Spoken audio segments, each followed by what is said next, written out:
उन्होंने एक नई तरीके की राजनीति की बात की थी। ये आप इनके रिश्ते को चाइनीज नूडल्स, ये नूडल्स भी इतना कॉम्प्लिकेटेड नहीं है जितना इनके इंडिया अलायंस का रिश्ता कॉम्प्लिकेटेड है। आज मैं हकीकत रखना चाहता हूं। सभापति महोदय, अटल बिहारी वाजपेयी जी की सरकार, मैं कागजात लेके आया हूं मैन्युफैक्चरिंग का। चीन की मैन्युफैक्चरिंग की बढ़ाई कर रहे थे आदरणीय राहुल जी। सभापति महोदय, ये कोई बोल रहा है चाची 420, वैसे ये शब्द प्रयोग करना शायद प्रतिबंधित होगा, मगर सबसे महत्वपूर्ण विषय है कि ये इंडी अलायंस क्या है। अभी दिल्ली के चुनाव चल रहे हैं, कल दिल्ली का चुनाव है। अब इंडिया अलायंस को लेकर किस प्रकार की भ्रामक स्थिति बनी हुई है आप देखिए। नाम लेना मना है, इसलिए बिना नाम लिए ही मैं बता देता हूं। टी शर्ट और मफलर के बीच लड़ाई चल रही है। टी शर्ट भी इंडिया अलायंस में है और मफलर भी इंडिया अलायंस में है। और टी शर्ट ने भाषण दिया है, पटपड़गंज में मैं भाषण को पढ़ के सुना रहा हूं। टी शर्ट ने कहा है, टी शर्ट हाँ उसी पे है जी, दिल्ली भी भारत में आता है। टी शर्ट ने कहा है उन्होंने एक नई तरीके की राजनीति की बात की थी, माने मफलर ने। उन्होंने एक नई तरीके की राजनीति की बात की थी। खंबे पर चढ़ गए थे स्वेटर पहनकर, छोटी सी गाड़ी में आया था। कौन सी गाड़ी थी? एल्टो थी। तो किसी ने पीछे से कहा नहीं वैगनार। अच्छा, वैगनार से आए थे और सीधे शीश महल में जाके पार्किंग हुई है उनकी, सीधे शीश महल में। सबसे बड़ा घोटाला, शराब घोटाला किया है, ऐसा नेता प्रतिपक्ष ने आम आदमी पार्टी के लिए भरे सभा में कहा है। और मफलर भी पीछे नहीं हटे, मफलर ने भी अटैक किया है। मफलर ने भी कहा है टी शर्ट को कि टी शर्ट और टी शर्ट के जीजा जी, ये दोनों नेशनल हेराल्ड केस में जेल के अंदर चक्की पीसने चाहिए। ये टी शर्ट और टी शर्ट के जीजा जी बाहर कैसे? मफलर ने कहा है। अब आप बताइए, अगर इंडिया अलायंस के अंदर ये आप इनके रिश्ते को चाइनीज नूडल्स, ये नूडल्स भी इतना कॉम्प्लिकेटेड नहीं है जितना इनके इंडिया अलायंस का रिश्ता कॉम्प्लिकेटेड है। ऐसे में ये सपना देख रहे हैं कि कभी इनकी सरकार बनेगी तो वो भाषण करेंगे। आज चीन के विषय में तो 34 बार चीन का नाम लिया गया। चीन में मैन्युफैक्चरिंग, चीन में प्रोडक्शन, सब कुछ बताया गया। आज मैं हकीकत रखना चाहता हूं। सभापति महोदय, अटल बिहारी वाजपेयी जी की सरकार, मैं कागजात लेके आया हूं मैन्युफैक्चरिंग का। चीन की मैन्युफैक्चरिंग की बढ़ाई कर रहे थे आदरणीय राहुल जी।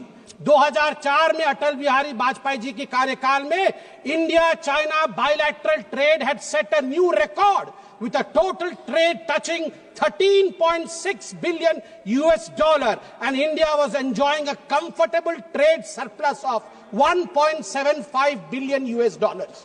इंडिया का ट्रेड सरप्लस था। हम एक्सपोर्ट ज्यादा कर रहे थे, इंपोर्ट कम कर रहे थे, 1.7 बिलियन डॉलर अधिक कमा रहे थे। मगर 2004 से 2014 तक 10 वर्षों में इनकी पार्टी ने ध्वस्त कर दिया उसे। 25 गुना जो डेफिसिट होता है, ट्रेड डेफिसिट, वो बढ़ा के रख दिया इंडिया और चाइना के बीच में। मैं आज सवाल पूछना चाहता हूं, यही करार हुआ था क्या? ये जो दोनों गए थे चीन में, MOU साइन हुआ था शी जिनपिंग के साथ, राहुल गांधी जी ने किया था क्या? यही करार किया था? आप बताइए। अब अनएम्प्लॉयमेंट के विषय में बातचीत हुई थी। अनएम्प्लॉयमेंट का रिकॉर्ड यहां मैं स्ट्रेट रखना चाहता हूं। RBI, KLEMS, capital, labour, energy, material और सर्विसेज, इसके माध्यम से देश का एम्प्लॉयमेंट निर्धारित होता है। मैं आपको यहां आंकड़े दे दूं, जहां 2004 से 14 के बीच जब यूपीए की सरकार थी तो मात्र 2.9 करोड़ नौकरी दी गई थी। वही मोदी जी के 10 वर्ष के कालखंड में 2014 से 2024 के बीच 17 करोड़ की नौकरी दी गई है। 2.9 करोड़ वर्सेस 17 करोड़। यूपीए की कार्यकाल में एम्प्लॉयमेंट का ग्रोथ रेट मात्र 6% था और वही मोदी जी के कार्यकाल में 10 वर्षों से एम्प्लॉयमेंट का रेट 6% से बढ़ के 36%, 36% हुआ है। और कल राहुल गांधी बोल रहे थे कि यूपीए भी फेल हुई, एनडीए भी फेल हुई। अरे राहुल जी, यूपीए तो फेल हुई, आप फेल हुए मतलब यूपीए, वो आप जो है वो 8 तारीख को फेल होगी। आप तो फेल हुए ही हुए हैं, मगर हम डिस्टिंक्शन के साथ पास हुए हैं, डिस्टिंक्शन के साथ। युवाओं के बारे में राहुल जी बोल रहे थे। इंडिया स्किल रिपोर्ट पढ़िए साहब, India skill report. Youth employment of graduates singularly and drastically increase from 33.95% in 2013 to 54.81% in 2024। ये जंप है, ये छलांग है मोदी जी के अंतर्गत। सभापति महोदय, अधिक समय नहीं लूंगा। मैं आपको 2 और छोटे छोटे विषय हैं, गंभीर विषय है, वो रखना चाहता हूं। एक विषय है चीन को लेकर। चीन को लेकर कहा गया कि आर्मी और प्रधानमंत्री के बीच कहीं ना कहीं संबंध खराब है। चीन को लेकर कहा गया कि हमारी जमीन हड़प ली चीन ने। 38,000 वर्ग किलोमीटर, 38,000 स्क्वायर किलोमीटर भारतवर्ष का जमीन चचा नेहरू ने चीन को दिया था।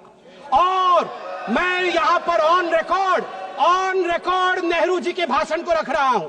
नेहरू जी ने भाषण देते हुए अक्षय चिन्ह पर जब अटैक हुआ था उनके ऊपर इसी पार्लियामेंट में, तो नेहरू जी ने क्या कहा था, ध्यान से सुनिए नेहरू जी ने क्या कहा था। Not a blade of grass grows there, not a blade of grass grows there, 17,000 feet high, uninhabitable, and we didn't even know where it is। तो हमने दे दिया। तो आप जानते हैं सभापति महोदय, महावीर त्यागी जो खुद कांग्रेस के ही मंत्री थे, नेहरू जी के कैबिनेट के, वो खड़े हुए और महावीर त्यागी जी के बाल नहीं थे, उन्होंने अपना सर दिखाया और कहा, Nehru ji, this head, bald head, does not grow any hair. Should I give the head to someone else? Should I give the head to someone else? तो नेहरू जी भी शर्मिंदा हो गए थे, नेहरू जी भी शर्मिंदा हो गए थे। आर्मी, अंत कर रहा हूं साहब, आर्मी ये गंभीर विषय है, मुझे और 2 मिनट दीजिए। आर्मी को लेकर राहुल जी ने कहा कि मोदी जी और आर्मी के बीच खाई है। मैं 2012 के एक आर्टिकल की ओर जो इंडियन एक्सप्रेस में छपा था, आपका ध्यान आकृष्ट करना चाहता हूं। हर किसी को वो आर्टिकल पढ़ना चाहिए। The January night Raisina hill was spooked, 2 key army units moved towards Delhi without notifying government। और इस आर्टिकल में कहा गया है, मनमोहन सिंह जी को और गांधी परिवार को लगा था कि आर्मी तख्ता पलट कर रही है। अंत में द्रौपदी मुर्मू जी जो महामहिम राष्ट्रपति है, वो मेरे राज्य से आती है, वे उड़ीसा से आती है। इसलिए जब उनको पुअर लेडी और पुअर थिंग कहा जाएगा, उड़िया अस्मिता कभी चुप नहीं रहेगा। मैं बोलूंगा, ऐ जगदम्ब मदम्ब कदम्ब हवन प्रियवासिनी हासरते, शिखरि शिरोमणि तुंग हिमालय शृंग निजालय मध्य गते, मधु मधुरे मधु कैटभ भंजिनी रासरते, जय जय हे महिषासुर मर्दिनी रम्य कपर्दिनी शैलसुते, रम्य कपर्दिनी शैलसुते। भारत की नारी दुर्गा है। और यहां शिव जी की बात राहुल जी करते हैं, आदि देव शिव है, आद्य शक्ति मां दुर्गा है। याद रखिए, हमारी राष्ट्रपति आदिवासी है, आदि काल से जिसके ऊपर जल, जमीन और इस पूरे जंगल का आशीर्वाद हो, उनको बेचारा कहना उचित नहीं है। और याद रखिए, जगन्नाथ जी की भूमि से आती है। द्रौपदी मुर्मू जी जगन्नाथ जी की भक्त है, और जगन्नाथ महाप्रभु जिसके पीछे खड़े हैं, वो भक्त कभी बेचारा नहीं हो सकता है। जहां पछारे जगन्नाथ छिड़ा है चंती से राष्ट्रपति केबे भी बेचरा है पारिबो नहीं। আজি मु कहबाकू चाहे 4.5 कोटी ओडियांक पक्षरे 4.5 कोटी ओडियांक मौड़मणि होचंती महाप्रभु जगन्नाथंक भक्त होचंती द्रौपदी मुर्मू। द्रौपदी मुर्मू को बेचरा कहचंती सोनिया गांधी कौन जानचंती द्रौपदी मुर्मू को विषय रे। सोनिया गांधी विरुद्ध रे प्रिविलेज बसरासु ଆଉ सोनिया गांधी क्षमा याचना करंतु आज 4.5 कोटी ओडिया द्रौपदी मुर्मू पछरे पूरा ठिया होइचंती महाप्रभु जगन्नाथ आशीर्वाद अछि जय जगन्नाथ। माननीय सदस्य श्री उमेदराम बेनीवाल जी